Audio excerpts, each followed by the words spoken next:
Welches ist das meist übertretene Gebot in frommen Kreisen in den letzten Jahrzehnten? Sabbatgebot.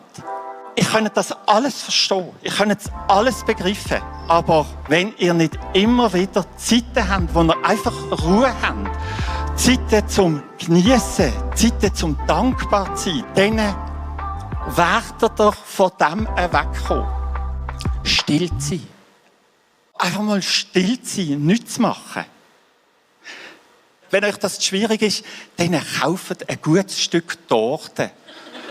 Und versucht einmal nur, das Tortenstück zu genießen und nichts anderes dabei zu machen, als genießen und dankbar sein dafür.